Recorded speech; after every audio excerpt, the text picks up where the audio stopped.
Hello everyone, आज की इस वीडियो में हम आप सभी को बताने जा रहे हैं 9वीं कक्षा के फर्स्ट टर्मिनल एग्ज़ाम 2023 से 24 में पूछे जाने वाले साइंस के तमाम ऑब्जेक्टिव क्वेश्चनों का सलूशन। यदि आपका साइंस का पेपर हो चुका होगा तो इस वीडियो को देखकर आप अपना आंसर की मिला सकते हैं, और यदि आपका पेपर अभी होना बाकी है तो आपके लिए तो बहुत ही बड़ी खुशखबरी की बात है। खुशखबरी इस बात की है कि यही सेम टू सेम पेपर आपके भी स्कूल कॉलेज में मिलने वाले हैं। तो एक बार जल्दी से वीडियो को लाइक कर दीजिए, चैनल पर नए होंगे तो चैनल को सब्सक्राइब कर लीजिए ताकि ऐसे ही आने वाली हर 9वीं कक्षा का इम्पोर्टेंट क्वेश्चन का वीडियो आप सभी को देखने को मिल सके। जैसा कि आप सभी को मालूम चल गया होगा कि इस बार मैट्रिक एग्ज़ाम 2023 के जो टर्मिनल के एग्ज़ाम पेपर हो रहे हैं उसमें साइंस से 1 से लेकर 48 तक के क्वेश्चन पूछे गए थे, जिनमें से केवल आप सभी को 40 ही प्रश्नों का उत्तर OMR शीट में रंगना पड़ता है। तो यहाँ पे क्वेश्चन नंबर 1 में पूछा गया था कि किसी पिंड के द्रव्यमान एवं वेग के गुणनफल को क्या कहते हैं। तो आप सभी को बता दें कि किसी भी पिंड के द्रव्यमान एवं वेग के गुणनफल को हम लोग संवेग कहते हैं। तो क्वेश्चन का बिल्कुल सही जवाब ऑप्शन डी के साथ चला जाएगा। अब आइए अगला सवाल क्वेश्चन नंबर 2 को देख लेते हैं। क्वेश्चन नंबर 2 कहता है कि निम्नलिखित में से कौन सी एक सदिश राशि है। देखिए यहाँ पे जो आपका जो दिया गया ना ऑप्शन डी में, यही आपका सदिश राशि है जो कि विस्थापन दिया गया है, यही आपका क्वेश्चन का सही जवाब होगा। अब अगला सवाल कहता है कि बल का ए सही मात्रक क्या होता है। आशा करते हैं इस क्वेश्चन का आंसर आप सभी को जरूर आता होगा कि बल का ए सही मात्रक न्यूटन होता है, जो कि ऑप्शन ए में दिया गया है। उसके बाद में अगला सवाल क्वेश्चन 4 में दिया गया है कि किसी गतिशील पिंड का वेग दुगुना करने पर उसका संवेग क्या हो जाता है। आप सभी को बता दें कि जब भी किसी गतिशील वेग का वेग यदि दोगुना करते हैं तो वो जो उसका संवेग होता है दोस्तों 2 गुना हो जाता है। अगला सवाल कहता है कि एक वस्तु के प्रति इकाई समय में वेग परिवर्तन का माप को क्या कहते हैं। तो यहाँ पे क्वेश्चन नंबर 5 का सही जवाब जाएगा ऑप्शन ए के साथ, त्वरण कहते हैं। उसके बाद में अगला सवाल क्वेश्चन 5 कहता है कि एक वस्तु के प्रति इकाई समय में वेग परिवर्तन की माप को क्या कहते हैं। यहाँ पे क्वेश्चन 5 का राइट आंसर जाएगा ऑप्शन ए के साथ, त्वरण। उसके बाद में कहता है कि वेग का मात्रक क्या होता है। तो आप सभी को बता दें कि वेग का जो मात्रक होता है वो मीटर प्रति सेकेंड होता है, जो कि ऑप्शन बी में दिया गया है। उसके बाद में अगला सवाल कहता है कि यदि कोई व्यक्ति पटना से भागलपुर जाता है और पुनः उसी रास्ते भागलपुर से पटना वापस आ जाता है तो व्यक्ति का विस्थापन क्या हो जाएगा। तो यहाँ पे क्वेश्चन नंबर 7 का क्या सही जवाब होगा आप कमेंट सेक्शन में जाकर ज़रूर बताइएगा।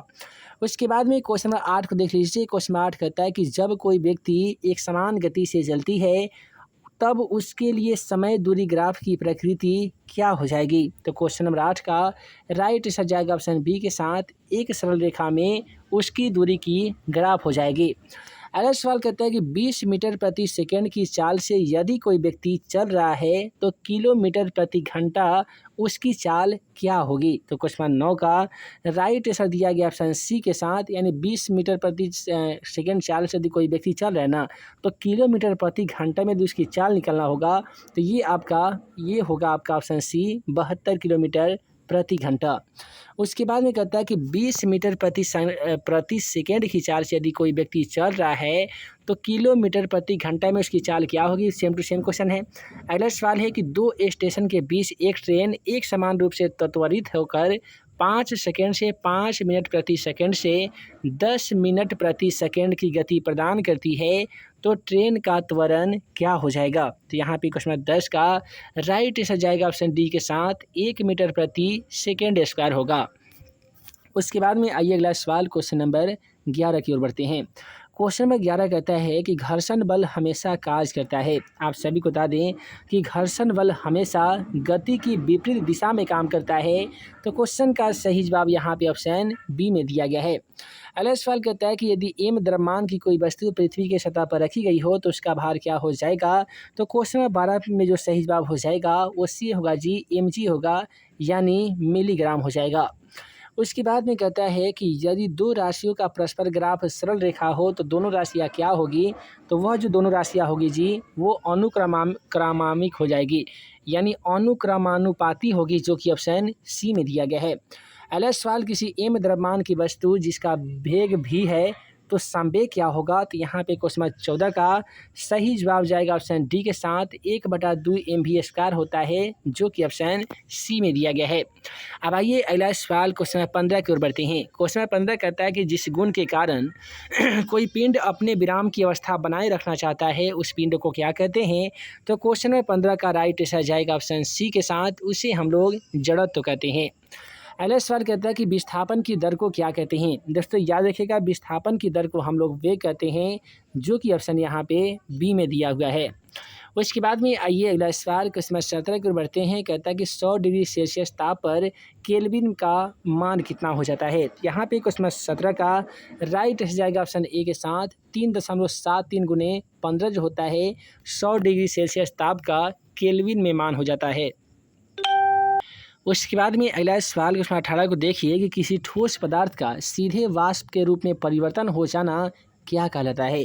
तो यहाँ पे क्वेश्चन 18 का राइट आंसर जाएगा ऑप्शन सी के साथ उदरोपातन कहलाता है। यानी किसी भी ठोस पदार्थ को सीधे वाष्प के रूप में परिवर्तित होना उदरोपातन कहलाता है। गैस का द्रव में परिवर्तन होना क्या कहलाता है? तो यहाँ पे क्वेश्चन 19 का राइट आंसर जाएगा ऑप्शन सी के साथ सघन कहलाता है। अगला सवाल कहता है कि गर्म करने पर गैस का आयतन घटता है या बढ़ता है? तो आप सभी को बता दें कि जब भी किसी चीज़ को गर्म करते हैं तो गैस का आयतन हमेशा बढ़ने लगता है। तो यहाँ पे क्वेश्चन 21 का राइट आंसर जाएगा ऑप्शन ए के साथ। अगला सवाल क्वेश्चन 22 को देखिए कि पदार्थ के कणों को एक साथ बांध कर रखने वाला बल क्या कहलाता है? तो यहाँ पे क्वेश्चन 22 का राइट आंसर जाएगा ऑप्शन सी के साथ, ये आंतरणिक बल कहलाता है। अब अगला सवाल क्वेश्चन 23 में पूछा गया था कि जब ताप जिस पर ठोस द्रव में परिवर्तन होता है वह क्या कहलाता है? यानी वैसा ताप जिस पर ठोस द्रव में परिवर्तन होता है वो क्या कहलाता है?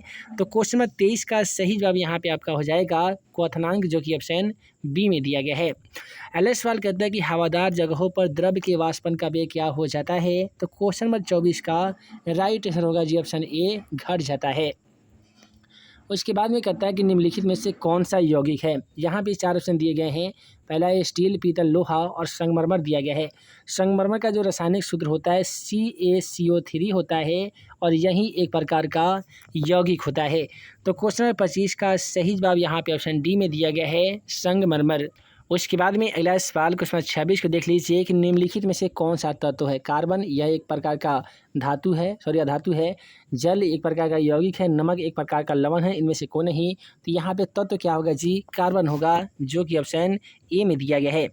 अब आइए अगला सवाल देख लेते हैं। क्वेश्चन नंबर 26 को कहता है निम्नलिखित में से कौन सा तत्व है? इसका आंसर हम लोग देख चुके हैं। क्वेश्चन नंबर 27 कहता है निम्नलिखित में से कौन सा मिश्रण है, यानी मिला हुआ है? तो क्वेश्चन नंबर 27 में यदि मिश्रण की बात करेंगे तो ये बारूद आपका मिश्रण हो जाएगा, जो कि ऑप्शन बी में दिया गया है। अगला सवाल कहता है कि शुष्क बर्फ किसे कहते हैं? आप सभी को बता दें कि शुष्क बर्फ हम लोग क्या कहते हैं? तो ठोस और CO2 को कहते हैं। किसे कहते हैं जी? ठोस और CO2 को कहते हैं। तो राइट आंसर जाएगा ऑप्शन बी के साथ। अगला सवाल कहता है 39 नंबर क्वेश्चन में कि 293 केल्विन ताप पर सेल्सियस इकाई को क्या कहते हैं? तो यहाँ पे क्वेश्चन 29 का सही जवाब जाएगा ऑप्शन ए के साथ, यानी 20 डिग्री सेल्सियस। उसके बाद में कहता है कि पास्कल निम्नलिखित में से किसका इकाई होता है? तो आशा करते हैं इस क्वेश्चन का भी आंसर आप सभी को मालूम होगा कि दाब का सही मात्रक होता है पास्कल। अतः क्वेश्चन का सही जवाब जाएगा ऑप्शन ए के साथ। अगला सवाल क्वेश्चन 31 कहता है कि किसी ठोस का द्रव में परिवर्तन होना क्या कहलाता है? तो यहाँ पे क्वेश्चन 31 का सही जवाब जाएगा ऑप्शन ए के साथ, संगलन कहलाता है। उसके बाद में कि वायुमंडल में ऑक्सीजन की मात्रा कितनी होती है? तो लगभग में ये बताया जाता है कि 21% होती है। वहीं पे कार्बन 0.03% होता है, नाइट्रोजन वहीं पे 78% होता है, ये भी याद रखिएगा। अब अगला सवाल कहता है कि पादप कोशिका भित्ति किस पदार्थ की बनी होती है? तो याद रखिएगा कि पादप कोशिका भित्ति जो होती है ना जी, ये सेल्यूलोज की बनी होती है। तो क्वेश्चन नंबर यहाँ पे 33 का राइट आंसर जाएगा ऑप्शन बी के साथ। अगला सवाल कहता है कि रंगीन प्लास्टिड को क्या कहते हैं? यहाँ पे क्वेश्चन 34 का राइट आंसर जो हो जाएगा वो क्रोमोप्लास्ट हो जाएगा। फिर कहता है कि पौधों में गैसों का आदान प्रदान किस क्रिया द्वारा होता है? तो आशा करते हैं इस क्वेश्चन का भी आंसर आप लोग जानते होंगे कि पौधों में गैसों का आदान प्रदान विसरण क्रिया के द्वारा होता है। अगला सवाल कहता है कि निम्नलिखित में से कोशिकांगों में कितने आत्मघाती थैली कहते हैं? यानी जो कोशिकांग होते हैं ना जी, उसमें आत्मघाती थैली किसे कहा जाता है? तो वह कहा जाता है लाइसोसोम को, जो कि ऑप्शन ए में दिया गया है। अगला सवाल है कि जंतु कोशिका में सबसे बाहरी घेरे को क्या कहते हैं? तो यहाँ पे क्वेश्चन 37 का राइट आंसर जाएगा ऑप्शन बी के साथ, इसी हम लोग कोशिका झिल्ली कहते हैं। 38 नंबर क्वेश्चन कहता है कि कोशिका में राइबोसोम की अनुपस्थिति में कौन सा कार्य संपादित नहीं होगा?